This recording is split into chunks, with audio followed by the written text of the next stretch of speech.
السلام علیکم ورحمۃ اللہ وبرکاتہ ان الحمد للہ والصلاۃ والسلام علی رسول اللہ وعلی آلہ وصحبہ ومن والا اما بعد۔ پیج نمبر 429 اللہ تعالیٰ کی صفت معیت سے متعلق جو قرآن کی آیات وارد ہوئی ہیں، مصنف رحمہ اللہ نے ان میں سے بعض آیات کا ذکر کیا ہے جس کو ہم انشاءاللہ بھی پڑھتے ہیں۔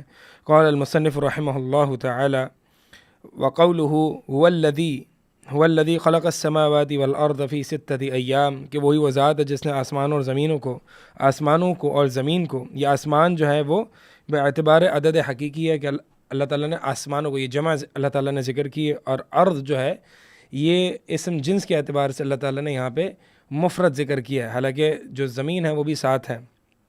هو الذی خلق سبع سماوات ومن الارض مثلہن، کہ اللہ تعالیٰ وہ ذات ہے جس نے 7 آسمان پیدا کیے ہیں اور زمین بھی اتنی ہی، یعنی اس کے مثل، یعنی آسمانوں کے مثل۔ تو آسمان جمع استعمال ہوا ہے کیونکہ 7 آسمان ہے، اور زمین جو ہے وہ مفرد استعمال ہوا ہے، الارض یہ اسم جنس کے اعتبار سے استعمال ہوا ہے، حالانکہ زمین بھی جو ہے وہ 7 ہیں۔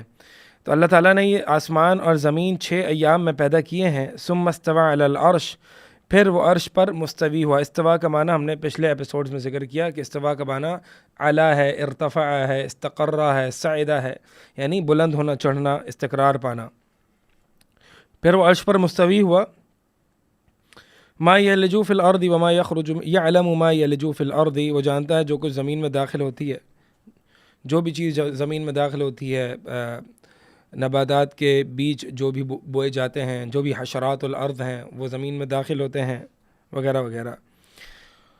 وما یخرج منہا، اور جو زمین سے باہر نکلتا ہے نباتات کی صورت میں۔ وما ینزل من السماء، اور جو آسمان سے نازل ہوتے ہیں فرشتوں میں سے، بارش میں سے۔ وما یعرج فیہا، جو آسمان میں کی طرف چڑھتے ہیں فرشتوں میں سے، اور بھی جو چیز جو اللہ تعالیٰ جانتا ہے۔ اصل محل استشہاد جو ہے وہ یہ ہے، وَهُوَ مَعَكُمْ أَيْنَمَا كُنْتُمْ، اور وہ تمہارے ساتھ ہے، مع بمعنی ساتھ ہونا، وَهُوَ مَعَكُمْ أَيْنَمَا كُنْتُمْ، وہ تمہارے ساتھ ہے جہاں کہیں بھی تم ہو، وَاللَّهُ بِمَا تَعْمَلُونَ بَصِيرٌ، اللہ تعالیٰ جو بھی تم اعمال کرتے ہو اسے خوب دیکھنے والا ہے۔ اللہ تعالیٰ کی صفت معیت، مع کا معنی ہوتا ہے ساتھ ہونا، اور ساتھ ہونا جو ہے، ساتھ ہونے کا مطلب یہ نہیں ہے، ضروری نہیں ہے کہ ساتھ فزیکلی ساتھ ہو۔ مثال کے طور پر ہم یہ کہتے ہیں کہ میں چل رہا تھا اور سورج یا چاند میرے ساتھ ساتھ تھا۔ اب ہم عموماً چلتے ہیں اور دیکھتے ہیں چاند بھی ہمارے ساتھ ساتھ، ہمیں ایسا لگتا ہے کہ چاند بھی ہمارے ساتھ ساتھ چل رہا ہے، تو ہم اس طرح کی بات کہتے ہیں۔ تو ہم یہ کہتے ہیں نا کہ میں چل رہا تھا اور چاند بھی میرے ساتھ ساتھ تھا، اس کا مطلب یہ تو نہیں ہے کہ چاند میرے برابر میں تھا یا چاند میرے ساتھ ملا ہوا تھا، نہیں، بلکہ چاند مجھ سے بہت دور تھا، لیکن پھر بھی اس کے باوجود میں کیا استعمال کر رہا ہوں کہ چاند میرے ساتھ تھا۔ تو اس کا مطلب یہ ہے کہ علو یعنی بلندی اور معیت یہ آپس میں تضاد نہیں ہے اس میں، یعنی بہت ممکن ہے جیسے کہ مخلوق میں ہم دیکھتے ہیں کہ چاند بلند بھی ہے اور ساتھ ساتھ ہمارے ساتھ بھی ہے۔ تو وَلِلَّهِ الْمَثَلُ الْأَعْلَىٰ، اللہ تعالیٰ کے لیے تو اس طرح کی مثال بیان نہیں کی جا سکتی۔ مثال جو میں مخلوق کی بیان کر رہا ہوں صرف وضاحت کے لیے کر رہا ہوں کہ جب یہ مخلوق میں پاسبل ہے کہ ایک چیز جو کہ آپ کے ساتھ بھی ہے اور بلند بھی ہے، تو خالق کے لیے پھر کیوں ممکن نہیں ہے؟ تو اس طرح کی بات کہنا کہ خالق کے لیے ہم صفت معیت کو تسلیم نہیں کر سکتے، کیونکہ اس سے جو ہے وہ خالق کا مخلوق کے ساتھ مکس ہونا یا مخلوق کے ساتھ فزیکلی ہونا یہ لازم آئے گا، یا اس طرح کی باتیں، یا اس سے جو ہے وہ اللہ تعالیٰ کے لیے علو کی نفی ہو جائے گی۔ اس طرح کی مثالیں پیش کرنا یا اس طرح کی باتیں کرنا، تو اس بات کو سمجھانے کے لیے کہ اس سے اللہ تعالیٰ کی صفت معیت کو تسلیم کرنے سے اللہ تعالیٰ کی علو کی نفی نہیں ہوتی، اور اللہ تعالیٰ کی صفت معیت کو تسلیم کرنے سے اس کا فزیکلی مخلوق کے اندر موجود ہونا یہ لازم نہیں آتا، جیسے کہ ابھی آپ کو بتایا۔ تو اللہ تعالیٰ کی صفت معیت، اور اس کے ساتھ ساتھ اللہ تعالیٰ کی صفت علو، اور اس کے ساتھ ساتھ اللہ تعالیٰ کی صفت استواء علی العرش، یہ تینوں صفات اللہ تعالیٰ کے لیے تسلیم کی جائیں گے جیسے اس کے شان کے لائق ہے، ان میں آپس میں کوئی تضاد نہیں ہے۔ اگلی آیت بھی صفت معیت کو جو ہے وہ بیان کر رہی ہے۔ اس میں بات یہ ہو رہی ہے کہ کوئی بھی 3 آدمی کی سرگوشی نہیں ہوتی مگر اللہ تعالیٰ ان کا چوتھا ہوتا ہے، اور نہ کوئی 5 آدمیوں کی سرگوشی ہوتی ہے مگر اللہ تعالیٰ ان کا چھٹا ہوتا ہے، اور نہ اس سے کم اور اس سے زیادہ مگر وہ الا هو معهم، لیکن وہ اللہ تعالیٰ تمہارے ساتھ ہوتا ہے، اینما کانوا، ان کے ساتھ ہوتا ہے جہاں کہیں بھی وہ ہوتے ہیں، اینما کانوا۔ تو یہاں پہ بھی یعنی اللہ تعالیٰ کا ساتھ ہونا. تو یہ جو ہمارے عامت الناس میں عموماً یہ جو عقیدہ پایا جاتا ہے کہ اللہ تعالیٰ ہر جگہ موجود ہے، اللہ تعالیٰ ہر جگہ موجود ہے، یا اللہ میرے دل کے اندر ہے، یا اللہ ہمارے ساتھ ہے. کسی سے بھی پوچھو اللہ کہاں ہے تو کہیں گے اللہ تعالیٰ ہر جگہ موجود ہے. اس طرح کی باتیں، اس طرح کے الفاظ اگرچہ عامت الناس کا مطلب یہ نہیں ہوتا کہ فزیکلی بذات خود وہ ہمارے ساتھ موجود ہے. عامت الناس کا جب یہ کہتے ہیں تو یہ مطلب نہیں ہوتا، لیکن پھر بھی ان الفاظ سے پرہیز کرنا چاہیے، کیونکہ اس کے پیچھے ایک عقیدہ ہے جو کہ خواص الناس کا عقیدہ ہے، جو کہ ایک طریقے سے کہہ لیں وحدت الوجود کا عقیدہ ہے، یا کہ اللہ کے وجود صرف ایک ہی ہے اور جو کچھ ہے وہ سب اللہ ہے. نعوذ باللہ من ذالک، تعالی اللہ عما یصفون. اور اسی طرح اس طرح کی بات کرنا کہ اللہ تعالیٰ جو ہے وہ اللہ تعالیٰ ہی ایک وجود رکھتا ہے اور مخلوق کا کوئی وجود، یا اللہ تعالیٰ مخلوق کے اندر ہے، اس طرح کی باطل عقائد جو ہیں، تو یہ صوفیہ کا کچھ اس طرح کا عقیدہ ہے. جیسے کہ نصارہ کا عقیدہ تھا، نصارہ کا عقیدہ ہے کہ اللہ تعالیٰ عیسیٰ علیہ السلام میں حلول کر گیا. اور بعض گروہوں کا مسلمانوں میں سے ان کا یہ عقیدہ ہے کہ نصارہ، اسی لیے ابن تیمیہ رحمہ اللہ فرماتے ہیں کہ نصارہ پھر ان سے بہتر ٹھہرے، کیونکہ نصارہ نے تو اللہ تعالیٰ کے حلول کو مانا ہے صرف ایک شخصیت میں، اور وہ عیسیٰ علیہ السلام، جبکہ جو ہے وہ وحدت الوجود والے جو ہیں وہ مانتے ہیں کہ اللہ تعالیٰ ہر چیز میں سرایت کیے ہوئے، اور گویا کہ ایک طریقے سے ایک ہی وجود ہے اور کوئی دوسرا وجود نہیں ہے. اس طرح کے باطل عقائد. تو لہٰذا اس طرح کے الفاظ استعمال کرنا کہ اللہ تعالیٰ ہر جگہ موجود ہے، یہ قرآن میں بھی نہیں ہے، یہ حدیث میں بھی اس طرح کے الفاظ نہیں ہیں، بلکہ قرآن حدیث میں کہ وہ تمہارے ساتھ ہے جہاں کہیں بھی تم ہو. اب وہ تمہارے ساتھ ہے کس اعتبار سے ساتھ ہے؟ تمہارے ساتھ ہے علم کے اعتبار سے، قدرت کے اعتبار سے، سمع اور بصر کے اعتبار سے اللہ تعالیٰ تمہارے ساتھ ہے. اسی لیے آپ دیکھیں عموماً جہاں کہیں بھی اللہ تعالیٰ نے یہ بات ذکر کی ہے کہ وہ تمہارے ساتھ ہیں جہاں کہیں بھی ہو، یا وہ تمہارے ساتھ ہوتا ہے جہاں کہیں بھی تم ہوتے ہو، تو وہاں پہ اللہ تعالیٰ نے عموماً اپنی دوسری صفات کو ذکر کیا ہے، جس سے ہمیں یہ پتہ چلتا ہے کہ اللہ تعالیٰ کی معیت ہمارے ساتھ کس اعتبار سے ہے. جیسے کہ مثال کے طور پر پہلی آیت ہم نے جو پڑھی کہ هو الذی خلق السماوات والارض، اس کے آخر میں آپ دیکھیں وَهُوَ مَعَكُمْ أَيْنَمَا كُنْتُمْ، وہ تمہارے ساتھ ہے جہاں کہیں بھی تم ہو. آگے اللہ تعالیٰ نے اس معیت کی وضاحت کر دی، واللہ بما تعملون بصیر، کہ اللہ تعالیٰ جو کچھ تم اعمال کرتے ہو خوب دیکھنے والا ہے. تو گویا کہ اس سے یہ پتہ چل رہا ہے کہ اللہ تعالیٰ تمہارے ساتھ ہے. کس اعتبار سے؟ تو دیکھنے کے لحاظ سے، کہ اللہ تعالیٰ سب کچھ دیکھ رہا ہے. مثال کے طور پر آپ کسی شخص سے اردو زبان میں بھی کہتے ہیں کہ تم کہیں بھی چلے جاؤ تم میری نظروں میں ہو. اس کا مطلب یہ تو نہیں ہوتا کہ آپ یہ کہہ رہے ہیں کہ میں آپ کے ساتھ ہوں، میں آپ کے اندر ہوں، یا میں آپ کے ساتھ ہوں، ملا ہوا ہوں، جڑا ہوا ہوں جہاں کہیں بھی تم ہو. بلکہ آپ کیا کہتے ہو کہ تم جہاں کہیں بھی جاتے ہو مجھے اس کا علم ہوتا ہے. اس کا مطلب یہ ہوتا ہے. تو جب آپ یہ کہتے ہو کہ تم جہاں کہیں بھی ہو میری تمہارے پر نظر ہے، یا میں تم پر نظر رکھتا ہوں، یا میں تمہیں دیکھ رہا ہوتا ہوں، اس کا مطلب یہی ہوتا ہے کہ آپ کے علم میں ہوتا ہے. اس کا مطلب یہ نہیں ہوتا کہ میں آپ کے ساتھ ہوں یا میں آپ کے ساتھ ملا ہوا ہوں ان اے فزیکل سینس، یا لٹرل ان اے مور لٹرل سینس آپ یہ نہیں کہتے. اسی طرح اگلی آیت دیکھیں کہ اللہ تعالیٰ نے فرمایا اگلی آیت میں کہ ولا ادنا من ذالک ولا اکثر الا هو معهم، کہ نہیں تم کم یا زیادہ ہوتے سرگوشیوں میں مگر وہ ہوتا ہے ان کے ساتھ، اینما کانوا، جہاں کہیں بھی وہ ہوتے ہیں. اچھا اب یہ معیت کیسی ہے؟ ایک سوال ذہن میں آتا ہے. اللہ تعالیٰ نے آگے بتا دی ثم ينبئهم بما عملوا يوم القیامہ ان اللہ بكل شیء علیم، بے شک اللہ تعالیٰ ہر چیز کا خوب علم رکھنے والا ہے. تو اس کا مطلب یہ ہے کہ اللہ تعالیٰ نے یہاں پہ بتا دیا کہ اللہ تعالیٰ کی معیت ہمارے ساتھ جو ہے وہ علم کے اعتبار سے ہے، اسی لیے فرمایا ان اللہ بكل شیء علیم. تو عموماً اللہ تعالیٰ نے اپنی معیت کی وضاحت جو ہے وہ اسی آیت میں اگلی آیت میں کی ہوتی ہے. تو اس طرح سے اسی لیے اس طرح کی بات یا اس طرح کا عقیدہ رکھنا کہ اللہ تعالیٰ فزیکلی ہر جگہ موجود ہے، یہ بات صحیح نہیں ہے. اللہ تعالیٰ ہمارے ساتھ ہے، اللہ تعالیٰ ہم ہر جگہ ہے اپنے علم اور قدرت کے اعتبار سے، اپنے علم اور قدرت کے اعتبار سے. تو یہ جو معیت ہے یہ عموماً قرآن میں دو طرح کی آئی ہے، ایک ہے معیت عامہ اور ایک ہے معیت خاصہ.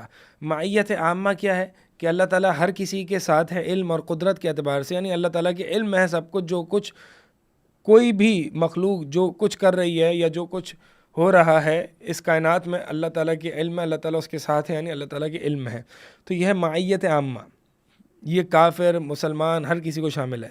ایک ہے معیت خاصہ کہ معیت خاصہ کا مطلب ہے کہ اللہ تعالیٰ تمہارے ساتھ ہے مدد اور نصرت کے اعتبار سے اور خاص عنایت کے اعتبار سے، اور یہ معیت خاصہ صرف مسلمانوں اور مومنوں کے ساتھ خاص ہے، جیسے کہ اللہ تعالیٰ نے جو ہے وہ مختلف مقامات پر فرمایا، جیسے کہ اگلی آیت آ رہی ہے پیج نمبر 431 پہ، وَقَوْلُهُ تَعَالَى لَا تَحْزَنْ إِنَّ اللَّهَ مَعَنَا، کہ نبی علیہ السلام نے جب ابو بکر رضی اللہ تعالیٰ عنہ سے کہا، جب آپ صلی اللہ علیہ وسلم اور ابو بکر دونوں غار میں تھے، مکہ سے مدینہ جب ہجرت کر رہے تھے، تو ابو بکر رضی اللہ تعالیٰ عنہ نے کہا کہ یا رسول اللہ، یعنی بالکل قریب تھے کفار مکہ، اور ابو بکر نے کہا یا رسول اللہ اگر وہ اپنے پاؤں کی طرف دیکھیں گے تو ہمیں دیکھ لیں گے۔ اللہ کے نبی صلی اللہ علیہ وسلم نے فرمایا لا تحزن ان اللہ معنا، کہ غم نہ کر اے ابو بکر، ان اللہ معنا، بے شک اللہ تعالیٰ ہمارے ساتھ ہے۔ اب یہ معیت جو ہے معیت خاصہ ہے، یعنی اللہ تعالیٰ ہمارے ساتھ ہے مدد اور نصرت کے اعتبار سے۔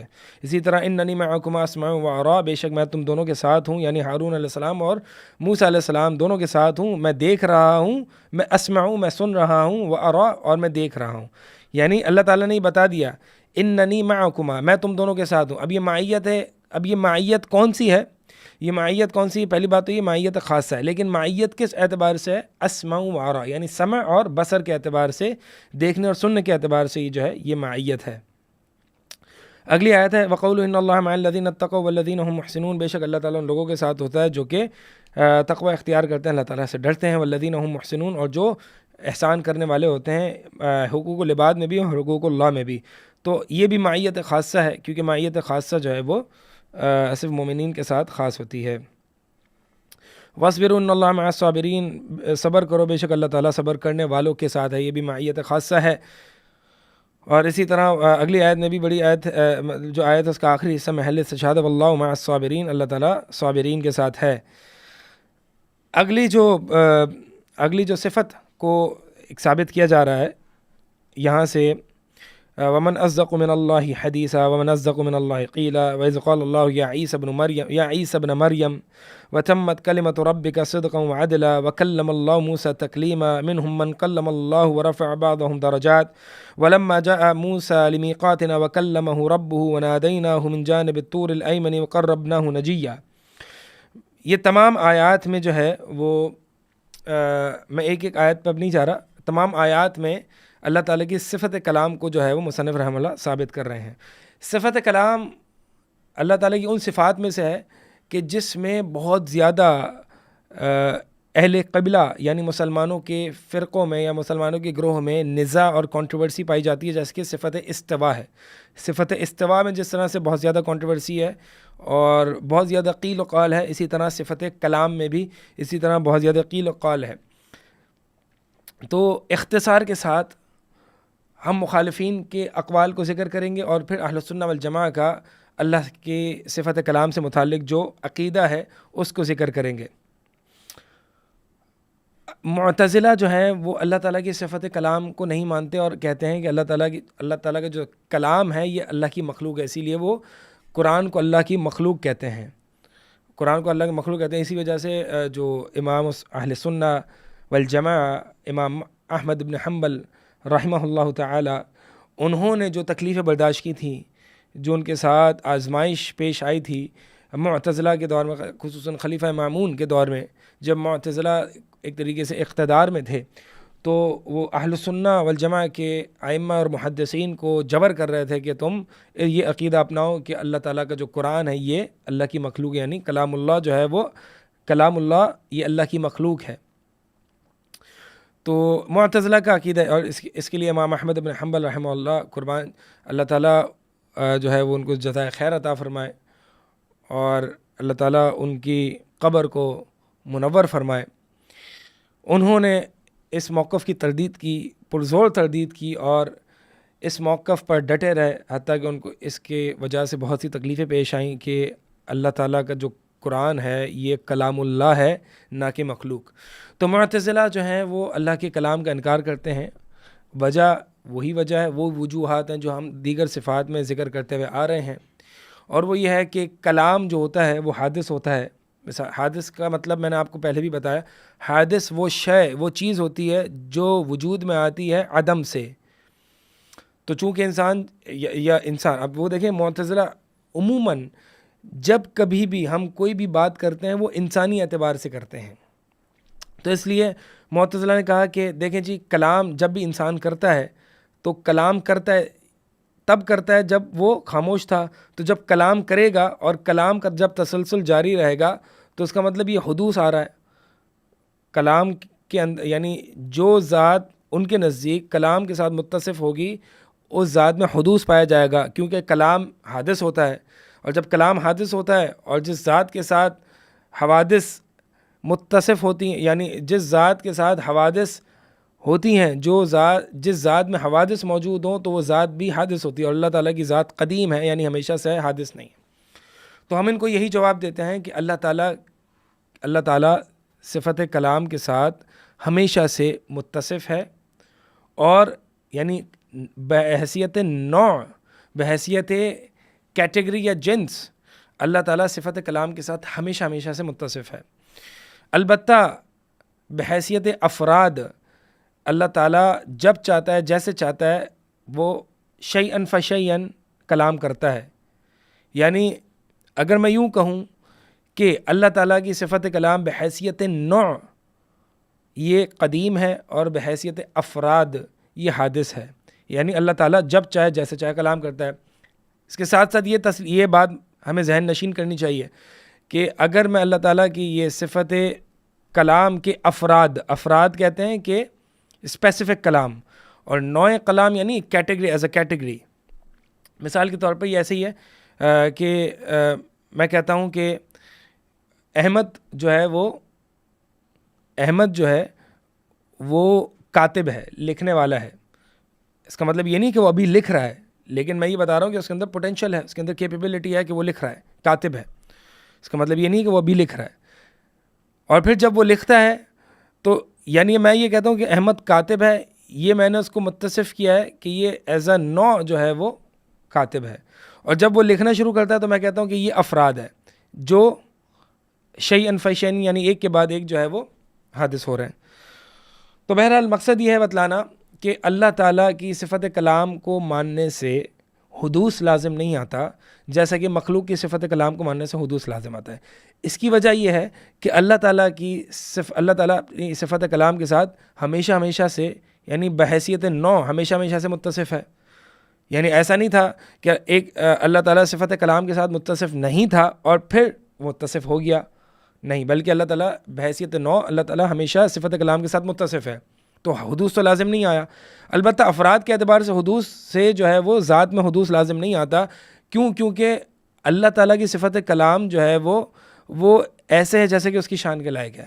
یہ تو ہمارے کلام میں ہوتا ہے کہ حدوث آتا ہے لازم، اللہ تعالیٰ کی صفت کلام میں تو حدوث لازم نہیں آتا. یہ ہم وہی بات کرتے ہیں جو ہم دیگر صفات کے بارے میں بات کرتے ہیں، کہ مثال کے طور پر یہی کہتے ہیں نا کہ اللہ تعالیٰ محبت کرے گا تو اللہ تعالیٰ کی ذات میں حدوث لازم آئے گا. تو ہم کہتے ہیں نہیں، یہ تو مخلوق کے ساتھ خاص ہے. مخلوق جب محبت کرتی ہے تو اس کے ذات میں تغیر اور حدوث ہوتا ہے. اللہ جو محبت کرتا ہے اس سے تم نے یہ کیسے سمجھ لیا کہ اس کی ذات میں حدوث اور تغیر لازم آئے گا؟ یہ تو مخلوق کا خاصہ ہے اور اللہ کا خاصہ مختلف ہے. تو لیس کمثلہ شیء، اس کی کوئی مثل نہیں ہے.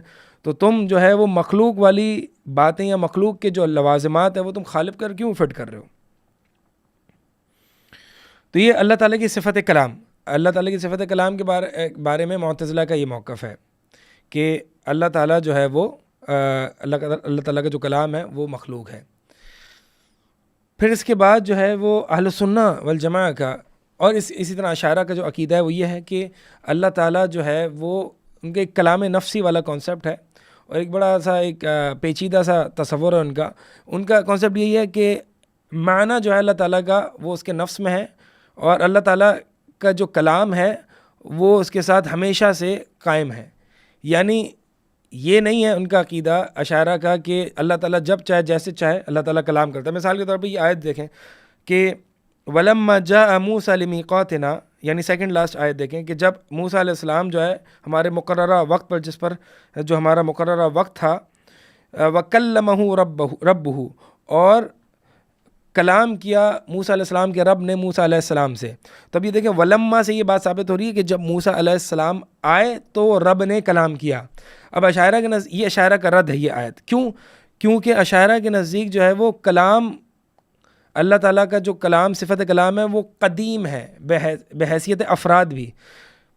اہل سنہ کا عقیدہ کیا ہے کہ بحیثیت نو اور قدیم ہے، افراد جو ہے وہ حادث ہے، اور اس حادث کو ماننے سے جو ہے وہ حدوث لازم نہیں آتا.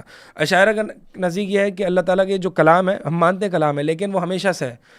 یعنی یہ ایک طریقے سے کانٹرڈکشن ہے کہ جب موسیٰ علیہ السلام آئے تو اللہ تعالیٰ نے ہمیشہ سے کلام کیا ہوا تھا، اور اشاعرہ جس کلام کو مانتے ہیں وہ کہتے ہیں کہ اللہ تعالیٰ کلام، اللہ تعالیٰ کے لیے ہم صفت کلام مانتے ہیں لیکن حرف اور صوت یعنی آواز اور حروف اور تسلسل اس کو نہیں مانتے. حالانکہ اہل السنہ والجماعہ جو ہے وہ اللہ تعالیٰ کے کلام، اب اہل السنہ والجماعہ کا عقیدہ آ رہا ہے، اور وہ کیا ہے کہ اللہ تعالیٰ صفت کلام کے ساتھ بحیثیت نو ہمیشہ سے متصف ہے، بحیثیت افراد اس کا کلام حادث ہے، یعنی جب چاہتا ہے، جیسے چاہتا ہے، جس سے چاہتا ہے وہ کلام کرتا ہے.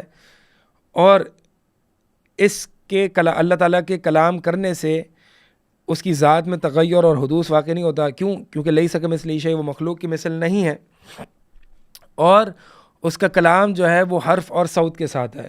کیونکہ اللہ تعالیٰ کے لیے آخری آیت پڑھیں، وَنَادَيْنَاهُ مِن جَانِبِ الطُّورِ، ہم نے ندا دی اس کو. ندا میں صوت ہوتی ہے. اب دیکھیں موسیٰ علیہ السلام کو سنائی دے رہی ہے نا، اس کا مطلب موسیٰ علیہ السلام، انسان جو سنتا ہے وہ ایسی ندا سنتا ہے جس میں حروف اور صوت ہوں، تو اس کا مطلب یہ ہے کہ اللہ تعالیٰ کی کلام میں اب کہنے کو تو اشاعرہ صفت کلام کو مانتے ہیں لیکن کیسے مانتے ہیں؟ گویا کہ نہیں مانتے.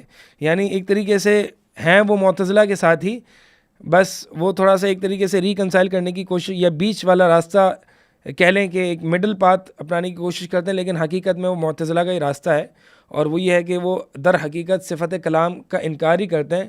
وہ کلام نفسی یا مثال کے طور پر وہ یہ نہیں کہتے کہ اللہ تعالیٰ حقیقتاً کلام کرتا ہے، بلکہ وہ کہتے ہیں کہ یہ معنی ہے جو کہ اللہ تعالیٰ، مثال کے طور پر یہ کہتے ہیں کہ موسیٰ علیہ السلام جب آئے تو اللہ تعالیٰ نے جو کلام کیا، اس کا مطلب یہ وہ تعویل کرتے ہیں کہ اللہ تعالیٰ نے درخت میں کلام کو پیدا کر دیا، یا اللہ تعالیٰ نے القاء کر دیا موسیٰ کے اس میں. حقیقی کلام جو اللہ تعالیٰ نے کیا، جو موسیٰ علیہ السلام نے سنا، اس کا وہ انکار کرتے ہیں. یہ ہے اشاعرہ. تو بہرحال اس پوری کنٹروورسی کا خلاصہ یہ ہے کہ معتزلہ صفت کلام کا انکار کرتے ہیں اور کہتے ہیں اللہ تعالیٰ کا جو کلام ہے یہ مخلوق ہے.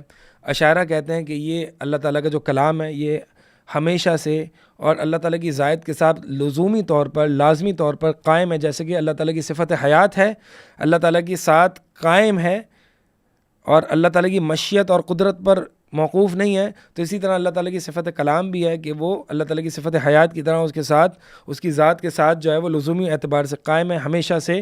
اور ایسا نہیں ہے کہ اللہ تعالیٰ جب کلام کرتا ہے تو اس کا معنی یہ ہے اللہ تعالیٰ حقیقی طور پر کلام کرتا ہے صوت اور حروف کے ساتھ جس کو سنا جائے. یہ اشاعرہ کا عقیدہ ہے.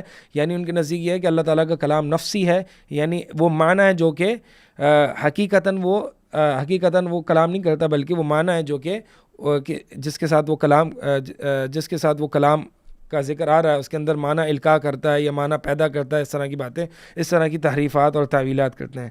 اہل سنہ والجماعہ کا عقیدہ یہ ہے کہ اللہ تعالیٰ صفت کلام کے ساتھ متصف ہے. وہ کلام جو کہ حقیقی ہے، صوت اور حروف کے ساتھ جو کہ سنا جاتا ہے. اور اللہ تعالیٰ ہم کلام ہوگا قیامت والے دن بھی، اور موسیٰ علیہ السلام سے بھی اللہ تعالیٰ نے کلام کیا. اللہ تعالیٰ اللہ تعالیٰ کی صفت کلام بحیثیت نو قدیم ہے اور بحیثیت افراد جو ہے وہ حادث ہے، اور اللہ تعالیٰ جب چاہے جیسے چاہے کلام کرتا ہے. تو یہ صفات کلام کے بارے میں. اسی طرح اگلے پیج پہ بھی اللہ تعالیٰ کی ندا کے بارے میں مصنف رحمہ اللہ جو ہے وہ، جیسے کہ وَإِذْ نَادَىٰ رَبُّكَ مُوسَىٰ، جب اور وہ یاد کرو کہ جب آپ کے رب نے موسیٰ علیہ السلام کو ندا دی. اسی طرح وَنَادَاهُمَا رَبُّهُمَا، کہ ان دونوں کا یعنی آدم علیہ السلام اور حوا کو ان کے رب نے جو ہے وہ ندا دی. تو اس ندا سے مراد اللہ عالم مصنف کی یہی بات ثابت کرنا ہے کہ صوت یعنی اللہ تعالیٰ کی جو کلام ہے وہ بالصوت ہے. اسی طرح اگلی بھی آیت جو ہے وہ ندا، اللہ تعالیٰ کی ندا کے بارے میں ہے. تو اللہ تعالیٰ ندا کلام کر رہے ہیں، ندا بھی اللہ تعالیٰ کا کلام ہے، آواز دینا، پکارنا. تو یہ اس کا مطلب ہے یہ مخلوق سن رہی ہے، مخلوق سنتی ہے. اللہ تعالیٰ کا ایسا کلام ہے جو کہ سنا جاتا ہے. پھر اس کے بعد جو ہے وہ ایک اور وقولہ تعالیٰ وَإِنْ أَحَدٌ مِّنَ الْمُشْرِكِينَ، یہاں سے مصنف رحمہ اللہ ایک اور یعنی صفت کلام کے ساتھ ہی اس کا ایک طریقے سے بحث ہے، لیکن ایک مختلف اینگل ہے. اس کو انشاءاللہ ہم اگلے ایپیسوڈ میں کور کریں گے. اقول قولی ھذا استغفر اللہ لی ولکم وسائر المسلمین.